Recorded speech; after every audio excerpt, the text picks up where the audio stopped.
You are listening to the podcast for nerdy Christians, where faith meets fandom. Welcome to the show for progressive followers of Jesus who also happen to love Hogwarts, hobbits, and surviving Order 66. This is Season 4, Episode 3, Scapegoating in Times of Crisis. I'm Adam Thomas, and I'm very happy to be sitting across the internet from Carrie Combs. Hi, Carrie. Hey, Adam. How are you today? Okay, a little tired. It's raining outside. But I'm excited to talk to you because I always like to talk to you. That's right. We've been on Zoom a lot recently because we just finished up our 2-year D&D campaign. 3-year. Oh my goodness. 3-year D&D campaign. What better way to survive a global pandemic but by sitting with your friends and loved ones on D&D, rolling dice and not living in the real world for a couple hours. Speaking of the next hour, what are we talking about today? We're talking about kind of a serious topic, but one that is very relevant to our lives today as we still are in the middle of a pandemic, number of different groups and peoples of which have been blamed for it, and that is scapegoating in times of crisis. So to frame our discussion today, we have a scripture quote from the book of Leviticus, chapter 16, verses 21 through 22. Then Aaron shall lay both his hands on the head of the live goat and confess over it all the iniquities of the people of Israel and all their transgressions, all their sins, putting them on the head of the goat and sending it away into the wilderness by means of someone designated for the task. The goat shall bear on itself all their iniquities to a barren region, and the goat shall be set free in the wilderness. And our quotation from Nerd Canon comes from soon-to-be Emperor Palpatine in Star Wars Episode 3, The Revenge of the Sith. The Jedi Rebellion has been foiled. The remaining Jedi will be hunted down and defeated. The attempt on my life has left me scarred and deformed, but I assure you, my resolve has never been stronger. In order to ensure the security and continuing stability, the Republic will be reorganized into the First Galactic Empire for a safe and secure society.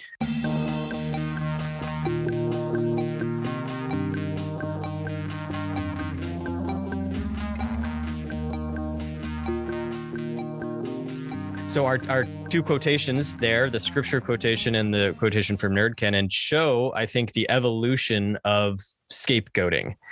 So why don't you talk to us a little bit about the biblical practice of scapegoating, which is very different from the way we think of modern scapegoating? Absolutely. So this was from the book of Leviticus in the Old Testament, and there was a practice in the cult of Israel of taking two goats picked by lots. One was sacrificed to God, as animal sacrifice would happen back in the days. And the other one had all of the sins of the community placed on them kind of symbolically and sent away into the wilderness. I believe it was a mistranslation that led to the word scapegoat later on and way down the centuries, sort of meaning the escape goat, but the goat would go out and essentially carry away all of the sins of the community. So that was kind of like an atonement ritual. So the actual animal being sent off in this ritualistic way, you use the term cult of Israel there. I just want to clarify, we're using the word cult there in an academic sense.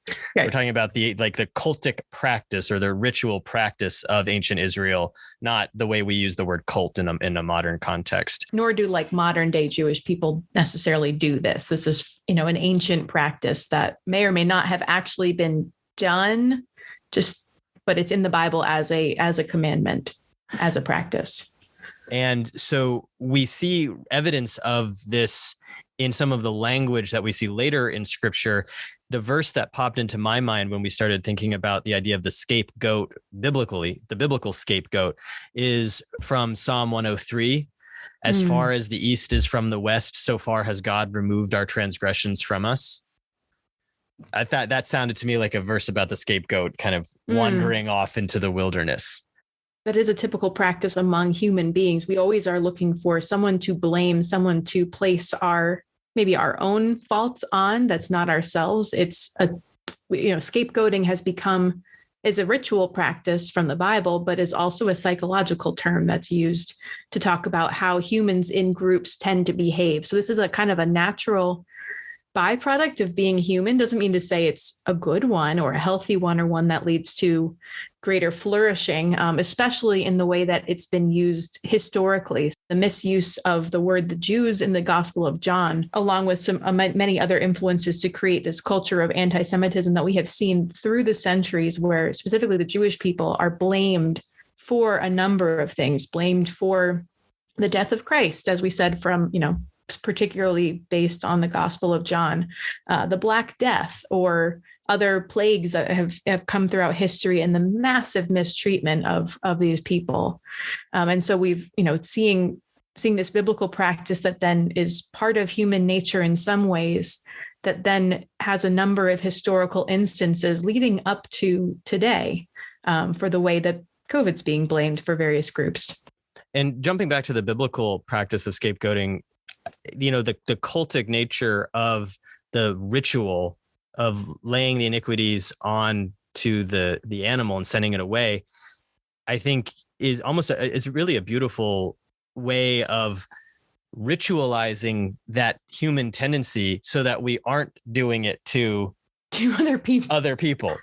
Yeah. But nowadays, when we talk about scapegoating, it is always in this sense of how do people in power stay in power by demonizing people so that the dominant group can stay on top. Right. And we see that when we see this right now with anti-immigration movement, it's easy for politicians to boost their own power and credibility by saying, these are the people that are to blame for your economic woes, for the lack of jobs.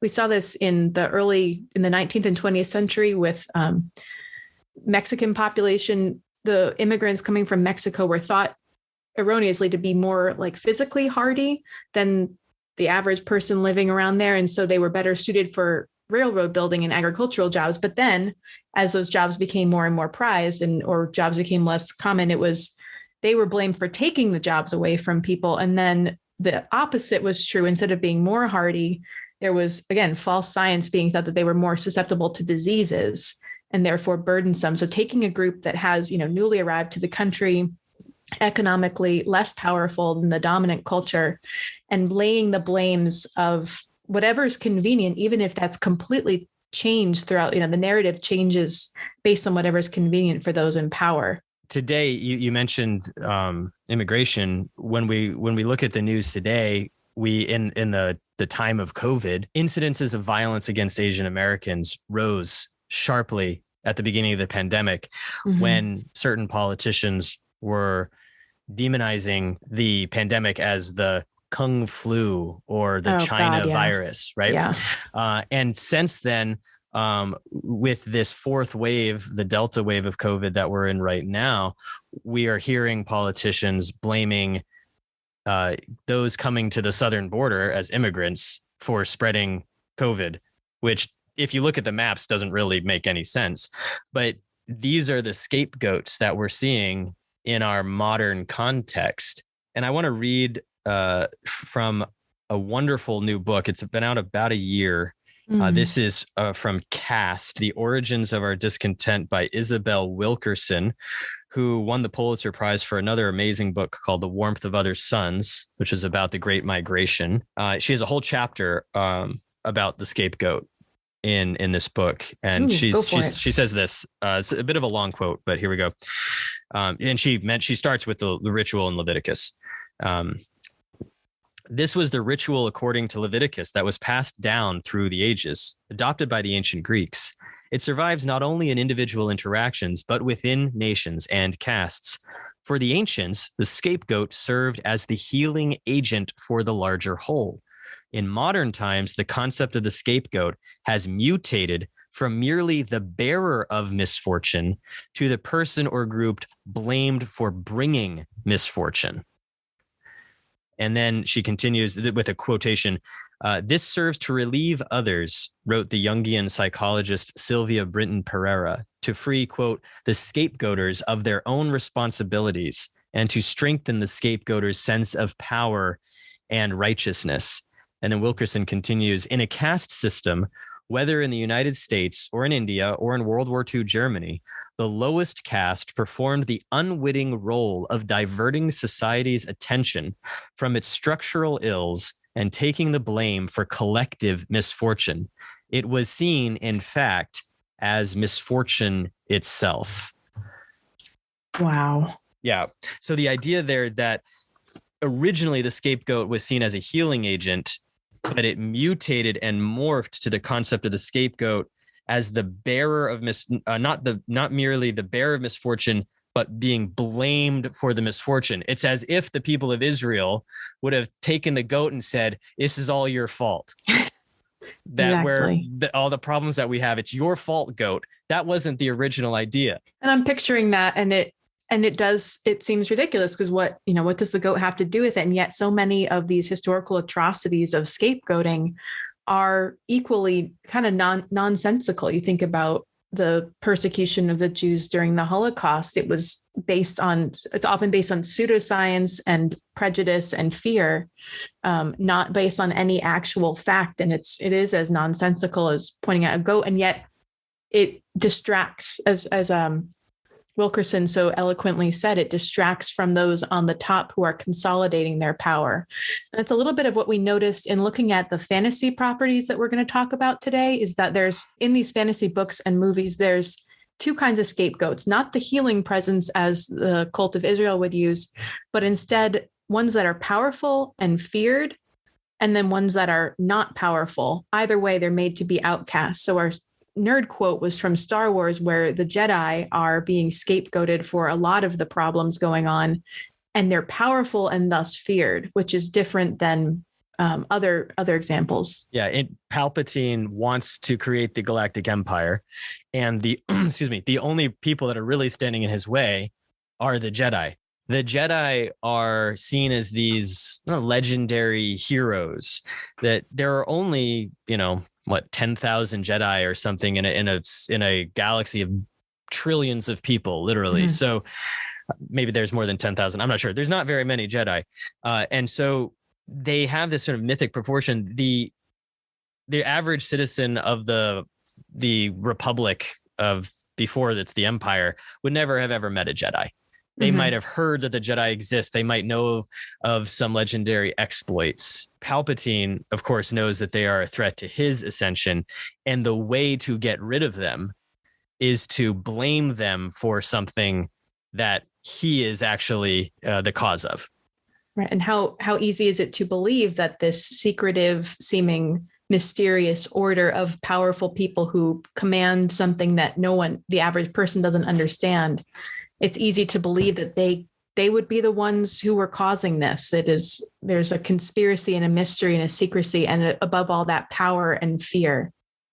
And we see that reflected also in a really powerful way in the Broken Earth trilogy by fantasy author N.K. Jemisin, where there is a group of people in this world called the Origines who have the ability to manipulate, what would you say, rocks? I'm not even sure. Yeah, it's manipulating the energies of the earth, which is helpful because in their land ironically called the Stillness, it is a very unstill land. It's a land of tremors and earthquakes and very delicate balance. So this ability to manipulate was seen as could be very powerful and protective as it is in the beginning of the book with the main character, but is also deeply feared.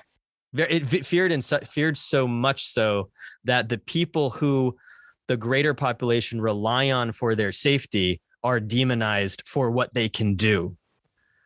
It's really strange that these are the people that are being relied on are also the ones who are being scapegoated. The Origines are kept under control by this group of people called the Guardians, who are really scary. Like just a bit, like super scary. Yeah. But they're also kept under control by their own internalized oppression, because they have sort of, in many ways, bought into their lie that their society has taught them. And a big part of the story of the book is the main character, whose name changes several times over the book. So that's why we're not probably the main character. The main character. She starts to wake up to that to the way that she's been exploited by her society. And part of that waking up process happens when she and the other main character discover a child in a node in the middle of the first book, and that child in the node is basically a vegetable. Oh, I forgot about that. Yeah. I'm sorry. So like kind of like uses like a battery and almost, like Matrix style. And is used, as this, the brain is still functioning and is still able to calm the tremors. But that's what that body is used for. And that child was just thrown away. What we see in this society is the Origines, who are very powerful, and so powerful in they basically, the other main character destroys the main city at the very beginning of the first book, because he's like, I'm done playing this game. And not just that, but that this class of people with have so much power are being bred essentially like animals to continue putting these children in the places where they can be used. And the main character's own children being born outside that system still are negatively wrapped up in that oppression, in that fear. And we see in the third book of this trilogy, this isn't really giving anything away, even though it's near the end of the third book. Because I didn't finish it still. Okay, well, so in the third book, we see way back in time to the kind of like earliest city in the stillness, when all of the stuff originally happens, which all comes home to roost in the main part of the story. So we're talking about the city of Sil Anagist. It says, life is sacred in Sil Anagist. I don't know if I'm saying that right. As it should be, for the city burns life as the fuel for its glory. The Nice were not the first people chewed up in its maw, just the latest and cruelest extermination of many. But for a society built on exploitation, there is no greater threat than having no one left to oppress. And now, if nothing else is done, Sil Anagist must again find a way to fission its people into subgroupings and create reasons for conflict among them. There's not enough magic to be had just from plants or gene-engineered fauna. Someone must suffer if the rest are to enjoy luxury. And that's the concept of a scapegoat, that someone must suffer if the rest are to enjoy luxury, because all of the blames of the ills of society are put onto the one who is made to suffer, so that the other ones feel okay about the luxury that they're experiencing. This is reminding me of a short story that is well worth a read. I'm not going to say much about it, except that if you're interested in this topic, I'll always plug Ursula K. Le Guin's The Ones Who Walk Away from Omelas, which is kind of that in a nutshell, but describes so beautifully in her effective writing style that I highly recommend that short story if you're interested in the concept of scapegoating. Well, we'll have to put the name of that short story on the show notes this week. So those are the scapegoats. The Jedi and the Origines fill that first role of that first kind of scapegoat of the powerful people that need to be put out of the way so that another group can rise in dominance, and they put them, that dominant group puts them out of the way by making them feared, exactly, by the general populace.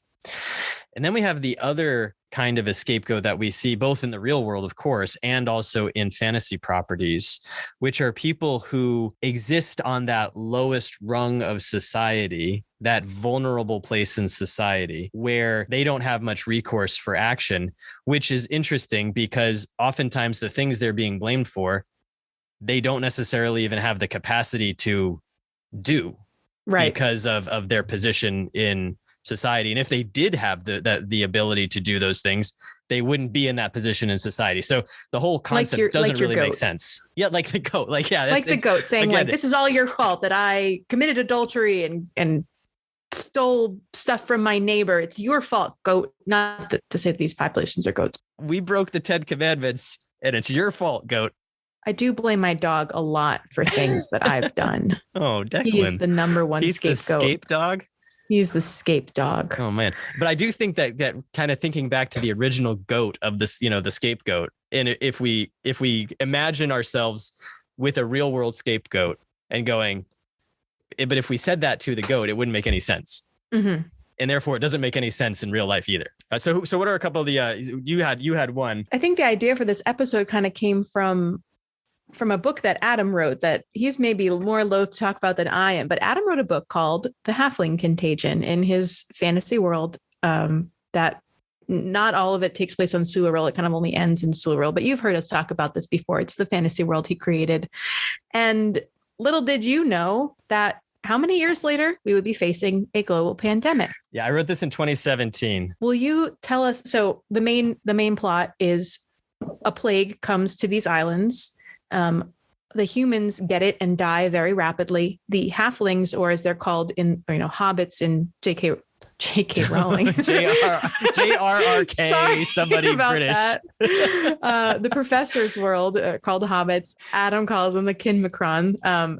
They do not contract the plague. They are safe from it. And then it is very easy for them to be blamed by the one who's scheming to be in power. So I would like to ask, what caused you to want to write about that concept of, that calling it the halfling contagion, that they are being blamed for this awful plague? Well, it came about because I wrote a world guide for Sularil, and I wrote a very cryptic paragraph about how the halflings arrived in Sularil. Oh, no. And the cryptic paragraph had something like they were blamed for something crazy in their old homeland and they escaped. That's literally all it said. And when I went back and I read that again, like a year or two after starting the playing Dungeons and Dragons in Sularil, I looked at that and I went, wow, there's a story there. I don't know what it is yet, but there is a story there. And then the story kind of built itself around that concept and the idea of the plague happening. And we know within the first 2 or 3 pages of the book that they have nothing to do with the plague. The reader knows that. It's in the prologue. We know, as the readers know that.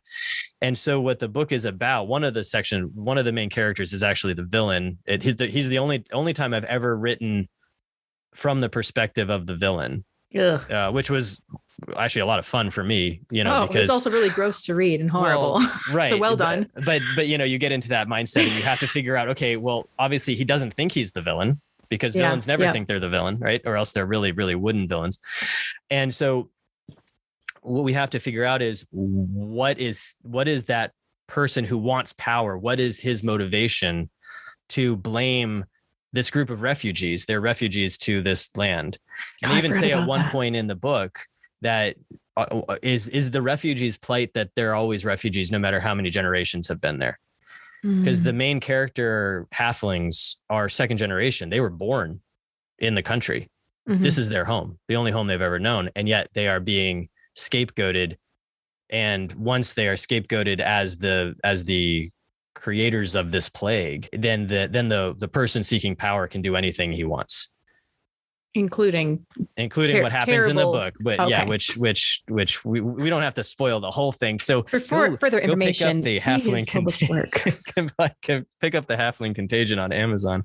But yeah, the idea of the pandemic that happens there was I was looking for something that could exist in this world, but obviously not be something caused by this group.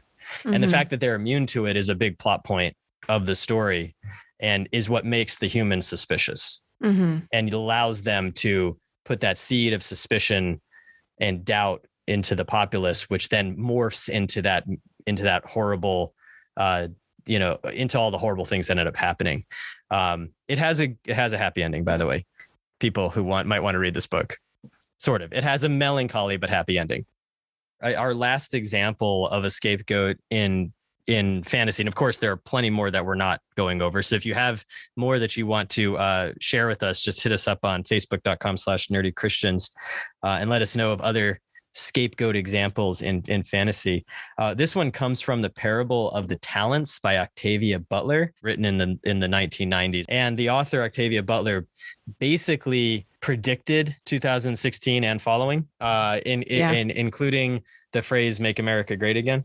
These books center around basically a pagan cult called Earthseed out in California. This book does, at least, the Parable of the Talents. And the people in Earthseed, who are basically just a commune, right? They farm, and that's it. That's what they are. They're farmers. Very suspicious. And they're very suspicious farmers because they have this religion that they've created. The the person who becomes president of the United States was a pastor in the Church of Christian America. Oh no, I got to reread these books. It's tough. So in the Parable of the Talents, we have quotations from the sermons of this person who becomes president of the United States. And I'm just going to read a short passage from here because I obviously don't want to read all this out loud. It's pretty gross. He says, "There was a time, Christian Americans, when our country ruled the world. America was God's country and we were God's people and God took care of his own.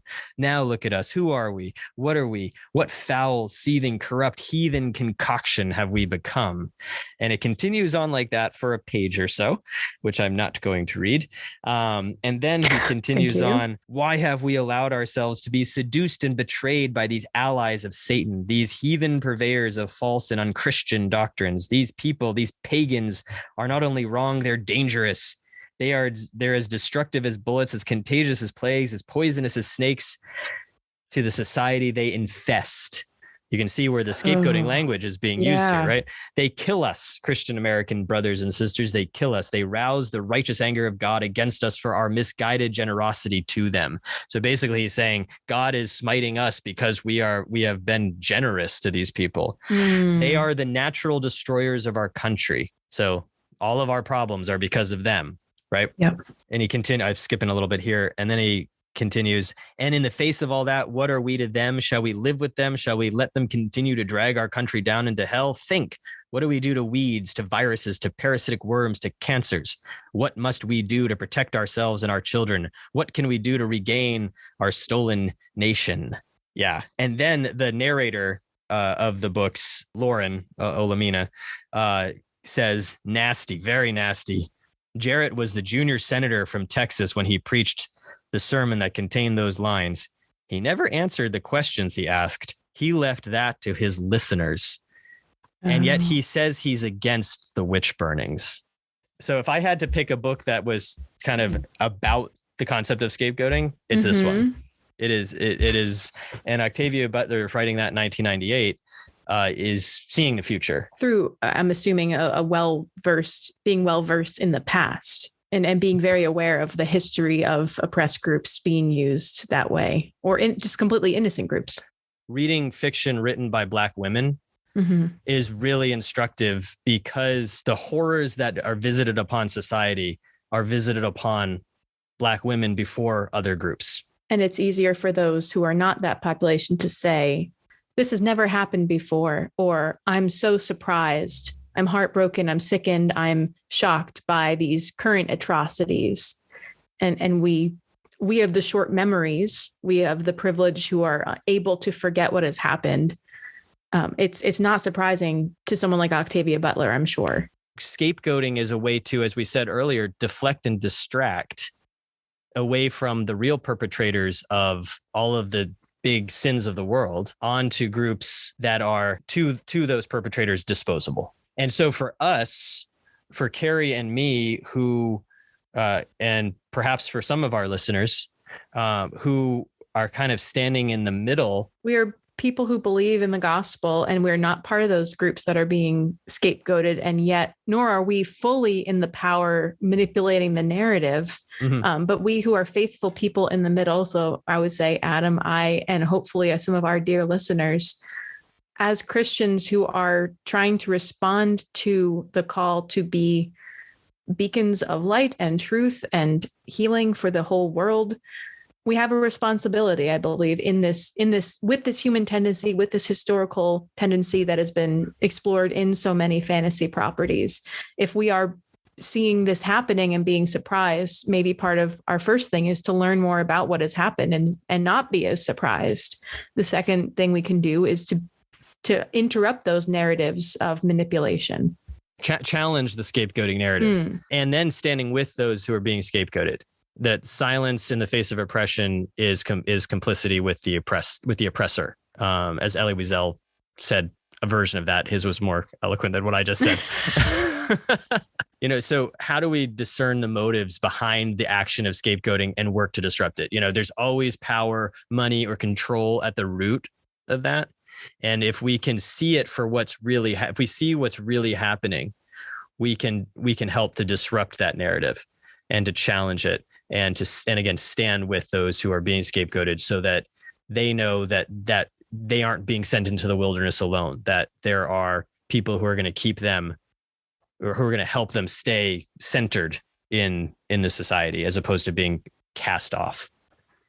And I think that's important and powerful for believers. We've talked before in the podcast about the suicide systems of the world, that systems that draw people into them and are in and of themselves self-destructive. And scapegoating can be one of those ways. This is a way of claiming autonomy and power for ourselves. Well, I guess through the God and through our belief in Jesus, and taking a step back from the easiest, simplest narrative, the simple human tendency of wanting to blame someone else for what's going wrong, claiming our complicity in it, or perhaps just looking deeper below the surface and not being manipulated ourselves. And yeah, scapegoating is a form of societal manipulation. And so what we can do, as God calls us to look deeper into the revelation of God, where we pull back the curtain and we see what's truly happening in the world.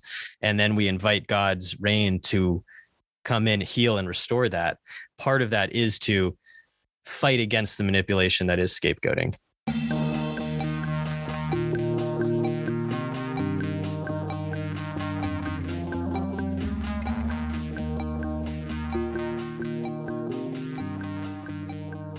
This episode's Ask Us Anything question comes from my friend, Mindy. She asks, is there a point at which devotion to a fandom becomes unhealthy or idolatrous? One of my fandoms is the Laurel K. Hamilton, Anita Blake books. And Laurel K. Hamilton says, fanaticism in any form is scary. So when you get so deep into something that you don't think anymore. So what do you think, Adam? Is there a point at which fandom transcends faith and becomes dangerous?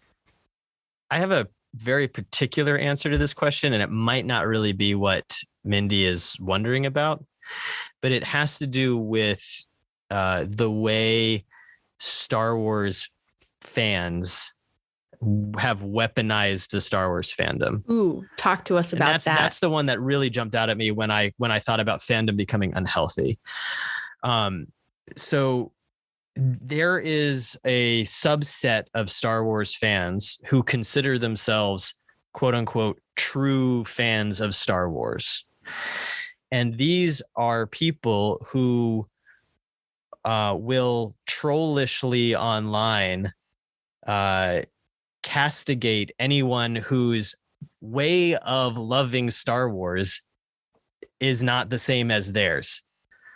So there's kind of a fundamentalism of their fandom around Star Wars, and it really came to a head around the time of The Last Jedi coming out, because we talked about this a couple of episodes ago. Oh yes, where there was this huge push online to tank the Rotten Tomatoes score for The Last Jedi because a certain subset of fans hated it, and then this same subset of fans ran Kelly Marie Tran off of Twitter.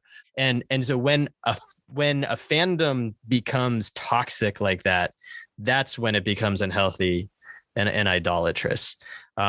Because what fandom is about, celebrating the things we love.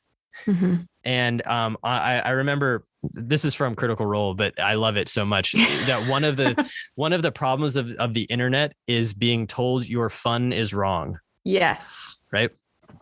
And so if you are being told, if you are telling somebody else their way of loving a fandom is wrong, then your love of the fandom there's a problem with your relationship to your fandom, because you're mm-hmm. weaponizing it. That's how I would answer this question. I see it from a different side, or I started to approach it from a different side, thinking about how when I participate in a fandom, mostly through reading, that's my primary way of enjoying media, as I'm a lifelong reader. And I can get so deep into the books I read that I tend to lose myself a little bit, particularly first-person narratives really capture me. And I can get so caught up that I forget what is real, what relationships of mine are true, what my relationship to God looks like.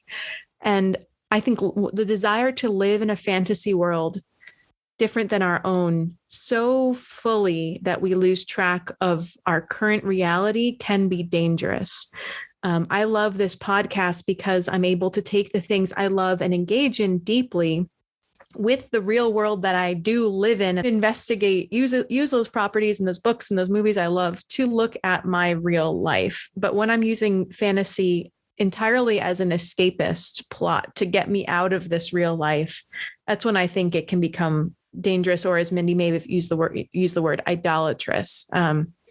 Keeping them tied together, not so separate that you think that real life and fantasy have nothing to do with each other, nor so enmeshed that you kind of, you live in Harry Potter land 24/7, but using them as we do in this podcast in conversation. And knowing that if I'm trying to escape into fantasy more often than not, or escaping to such a degree that I lose track of reality, there's something going on in my real life that I need to attend to. If you have a question for Carrie and me for the podcast, do please put it on our Facebook page, facebook.com/nerdychristians.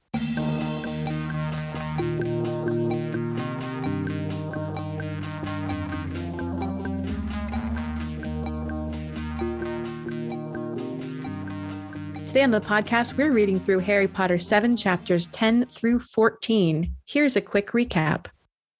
Chapter 10, Creature's Tale. The trio hunkered down at Grimmauld Place, and Harry finds a letter from his mother to Sirius, which makes him long to visit Godric's Hollow even more.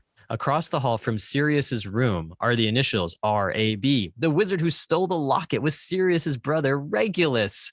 And what's more, Creature was in on it. The house elf tells the whole story, how he helped Voldemort get to the island, how he got Regulus there too, how Regulus died after drinking the potion, and how, try as he might, Creature could not destroy the locket.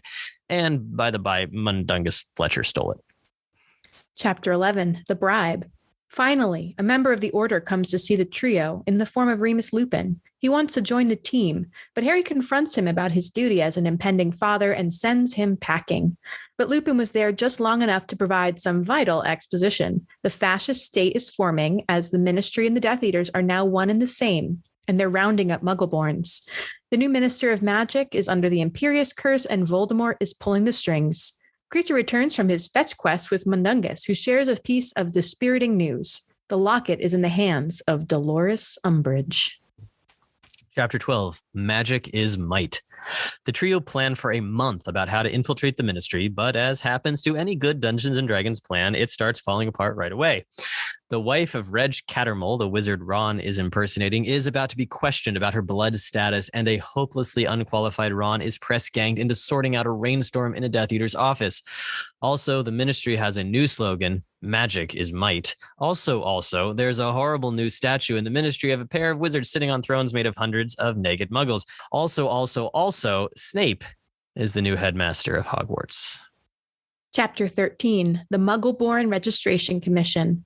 After scouting Umbridge's office and pilfering Mad Eye's magic eye, Harry heads down to the courtroom intent on retreating with Hermione. Dementors patrol the courtroom area where Mrs. Cattermole is being grilled by Umbridge, who is wearing the locket. Impulsively, Harry stuns Umbridge and Yaxley, casts his Patronus, and tries to escape with the Muggleborn prisoners, of course. Hermione grabs the locket, magics a fake one, and they flee. Meeting Ron in the atrium, they disapparate together, but something goes awry. Chapter 14, The Thief. Grimmauld Place is compromised, so Hermione brute force apparates them to a quiet forest to get away from Yaxley. Now, splinching sounds silly until you see it happen, and Ron's losing blood fast. Thankfully, Hermione has a cure-all in Essence of Dittany.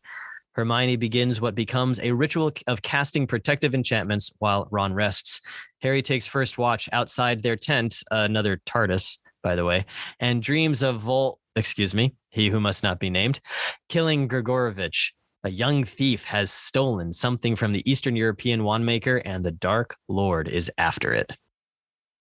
I'd say infiltrating the Ministry. So there's a lot there, I think, in Creature's Tale, but most relevant to our discussion from earlier is that chapter, those two chapters, Magic is Might and the Muggleborn Registration Commission, where we see from the inside how this new wizard supremacist fascist state is being run, and the extent to which the Muggleborns are the scapegoats of the wizarding society. We learn, I think it's in chapter 11 that the new regime, this is courtesy of Lupin, the new regime who's rounding up Muggleborns, it's because the so-called Muggleborn is likely to have obtained magical power by theft or force. And I was so fascinated by this that Ron, the privileged wizarding blood trader that he is, says people won't let this happen. And Lupin's the one who has to say, it is happening, Ron. So Ron being in that place of saying, this can't possibly be happening. There's no way people would let this happen. And it's like, well, no, it's already happened. Not only is it possible, it's occurring. Yeah. And that coming from Lupin, who is, as a werewolf, one of the people who is pushed to the margins of the Wizarding Society. And yeah, and that's an interesting idea of Ron, of the three, being the most privileged, and therefore being the one who has the most blindness when it comes to how could power be abused. Right, because he's the insider of this society. Hermione is a Muggle-born. Harry was raised by Muggles. Lupin is a werewolf. Ron's the one who was raised, his family has experiences poverty, certainly, and that's its own challenge, especially within the wizarding world where seemingly everyone knows each other's bank accounts and gets to look inside them whenever they choose. But Ron has not experienced the kind of prejudice around blood status. He's almost being a blood trader he says it's like, second best to being Harry Potter himself or a Muggle-born, but he still has the insider perspective. Obviously, you can see that J.K. Rowling was influenced by the rise of Nazi Germany in this whole story. The other parallel being, when are people going to start turning each other in? Who's ratting on who? The authoritarian state deputizes its citizens to spy on each other. And we also see within the places of power, the threat of being investigated into your blood status is used as a point of manipulation by those in power. I think by Yaxley, he's like, be careful. Otherwise, I'm going to have someone come and check around your bloodlines, which just shows it's nonsense. And even Umbridge basically boasts about her blood status because the S on the locket stands for Selwyn, not Slytherin.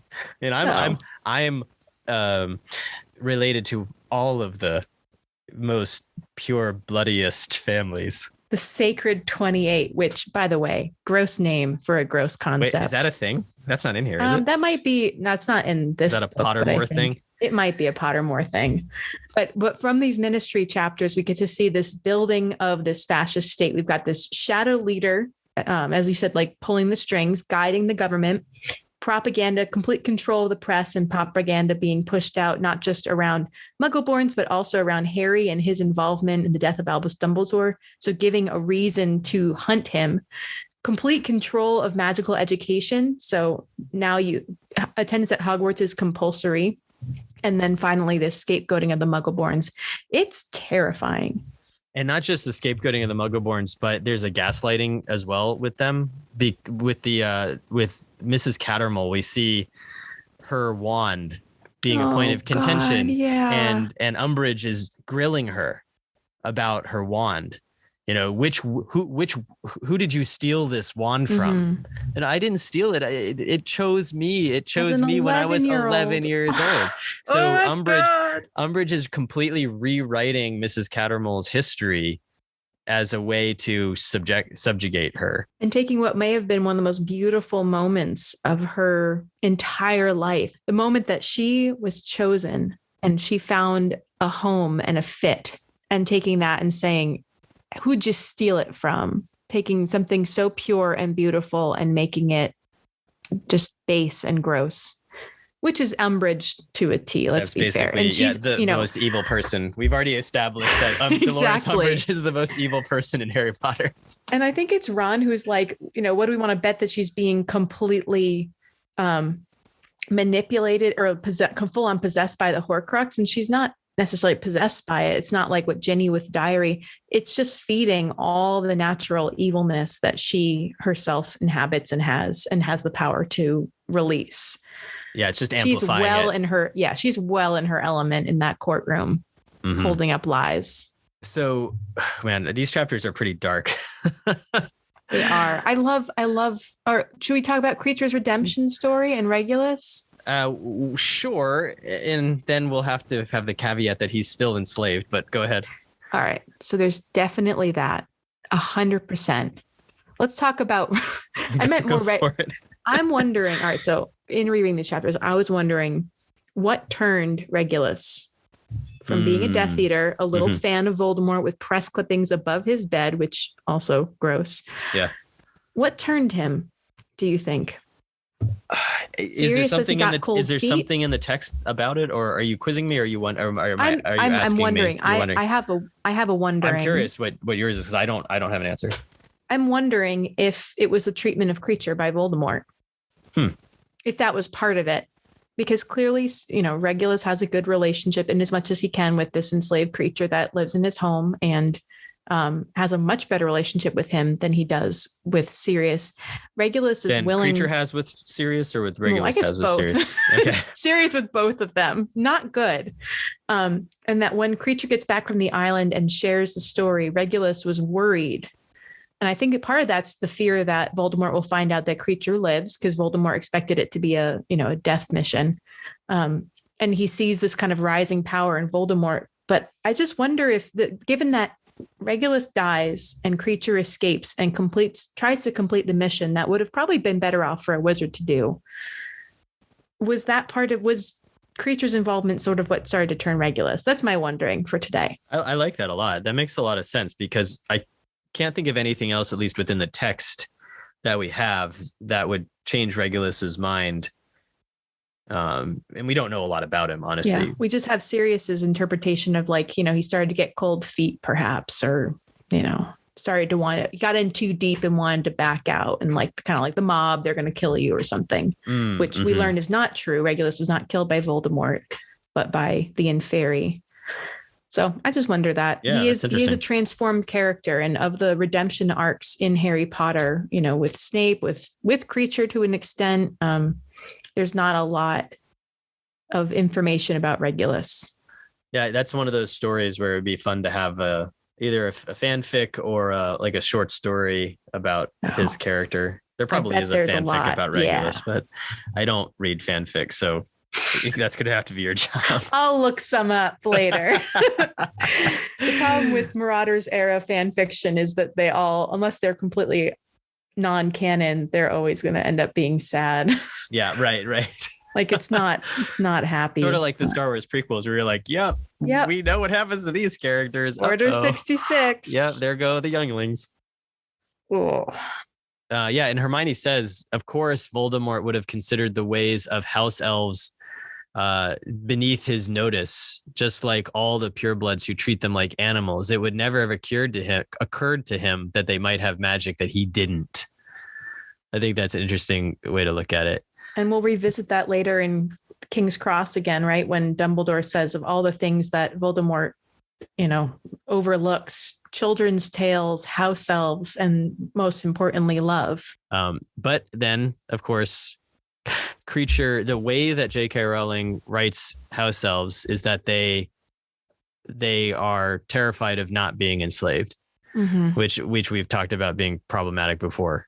Right, that they are somehow naturally predisposed to want to be in that position. And if Harry had released Kreacher by giving him clothes like he did with Dobby, Kreacher would have just not known what to do. He would have been freaked out. Yeah. And so giving him the locket is this kind of nice moment with Harry and Kreacher, which turns Kreacher's personality around, and he starts cooking better. But it's just that, the fact that these creatures are creatures creatures. Yeah. The house elves. See what she did there. Yeah. Oh man. That they're kind of played for laughs, that there's not a lot of thought, I don't think, by the author around what she created with the house elves. Like so many things, it's disturbing. And when I read these books as a teenager and early 20-somethings, I think the house elves just sort of sailed right by me. It wasn't until I reread them as an adult, after having more of an awakening to racial justice and the history of enslavement, that I see in fiction some more problematic writing, especially here in Harry Potter. And that's why one day we're going to do an episode on house elves and the Ood from Doctor Who. We're kind of going backwards here, but the beginning of chapter 10, we have Harry thinking about Dumbledore. Yes. Right. After reading his mom's letter to Sirius and starting to get little snippets of Rita Skeeter. Right. And Harry thinks, could Dumbledore have let such things happen about his little sister? I think is the idea being there, right? Imprisoned. And hidden. Had he been like Dudley, content to watch neglect and abuse as long as it did not affect him? And that, I think, ties right into Ron's ignorance over how society is actually falling. He has the privilege for it not to affect him if he chose for it not to. Right. And we remember that moment with Dudley being like, well, why isn't Harry coming with us? Because he doesn't want to. Yeah. And for those of us, and I say us because I'm talking about Carrie and me right now as the people who are talking on this podcast. It goes back to what we were talking about at the end of the scapegoating segment. For those of us who have the privilege to not be personally affected by some evil in society, that is not to say that we ourselves are not affected by it, because what affects one affects all. I mean, that's just the way creation works. And we have a responsibility to our wider society to stand up for what's right, even if it's not what's easy or what's convenient. Next time on the podcast, we'll be reading Harry Potter and the Deathly Hallows, chapters 15 through 18. That's The Goblin's Revenge, Godric's Hollow, Bathilda's Secret, and The Life and Lies of Albus Dumbledore. Happy reading. Thank you for listening to this episode of the podcast for Nerdy Christians. Please give us a rating or review on your podcast app so others can discover us too. You can find us at nerdychristians.com or on social media, facebook.com/nerdychristians, and on Twitter @nerdychristians, where I occasionally tweet bad memes. You can find Adam on Twitter @RevAdamThomas or on his website, adamthomas.net. Vampire Mist is his newest book, and it's a story about a group of friends who are less terrible at their jobs than anyone could have ever imagined. As always, you can find both of us right here on the next episode of the podcast for Nerdy Christians, where faith meets fandom. May God grant you the courage to speak out when silence is more convenient, the wisdom to unravel twisted narratives, and the strength to stand in the way of oppression. And the blessing of our liberating God be upon you always. Amen.